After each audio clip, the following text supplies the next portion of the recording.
မောဟနဲ့လူတယောက်ဟာတရားဝါပေါ်မှာပဲဖြစ်စေသက်ရှိတရားဝါပေါ်မှာပဲဖြစ်စေသက်မဲ့အရာတွေပေါ်မှာပဲဖြစ်စေ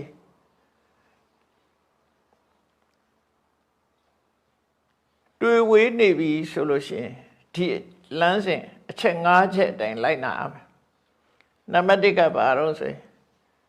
ကရုတံဝတာဆရာကောင်းသမောင်းနဲ့အတူနေထိုင်ပြီးတော့နေယူဖို့လိုတယ်ဒါအခုဆေးပညာမှာလဲလေဆေးပညာသင်ထားတဲ့ကျောင်းသားတွေဆရာဝန်ဖြစ်စဆရာမဖြစ်စဆေးပညာရှင်တွေဟာသမားတော်ကြီးနဲ့လက်တွဲပြီးတော့နောက်ကနေလိုက်ကြရတာဘယ်လိုယူဆတယ်ဘယ်လိုကုတယ်ဘယ်လိုပြုတယ်ဆိုတာလိုက်မှတ်တမ်းတင်နေကြတာအဲ့ဒါခရုတံဝတ္တလို့ခေါ်တယ်ဆရာနဲ့တွဲဖက်ပြီးတော့လုံးနေဆရာနဲ့တွဲဖက်ပြီးတော့နေရမယ်ဒါမောဟပြောက်ဖို့အတွက်ချိန်ယူရမယ်ဆေးပညာမှာချိန်ယူရသလိုတခြားပညာရပ်တွေမှာလည်းအချိန်ယူရသလိုလူရင်ထဲမှာဖြစ်နေတဲ့မောဟနဲ့ပတ်သက်လို့ရှိရင်အချိန်ယူရမယ်တရားပြတဲ့ဆရာနဲ့တွဲဖက်ပြီးတော့ကိုယ့်ရင်နဲ့မရှင်းတာတွေရှင်းအောင်လုပ်ဖို့ဆရာနဲ့အတူတွဲနေဖို့လိုတယ်တဲ့ဒါနံပါတ်1နံပါတ်2ကဥဒိတာဥဒိတာဆိုတာဆရာစီကပညာရပ်တွေကို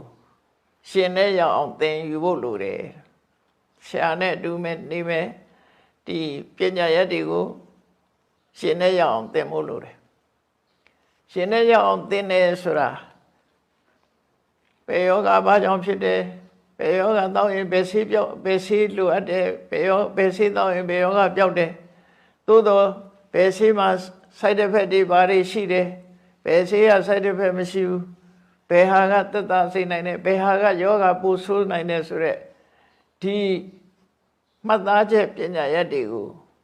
ရှင်တဲ့နှလုံးထဲအလွတ်ရနေအောင်လေ့လာရမယ်ဒါဥဒိတာဆိုတာကုထုံးတွေကိုသိနေရမယ်လို့ဆိုလို့အဲ့ကုထုံးတွေသိမှကုထုံးတိုင်းကိုညာနဲ့ကိုပြန်ကြည့်ပြီးတော့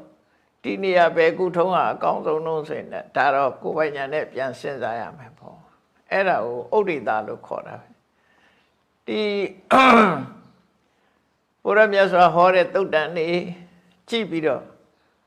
ဝိပဿနာရှုတယ်ဆိုတာဘာရှုရမလဲရုပ်ရှုရမလားနာမ်ရှုရမလားသို့မဟုတ်ယုတ်ကစရှုရလားနာမ်စရှုရလားအခြေခံဘယ်ဟာစမယ်ဆိုတဲ့လမ်းညွှန်ချ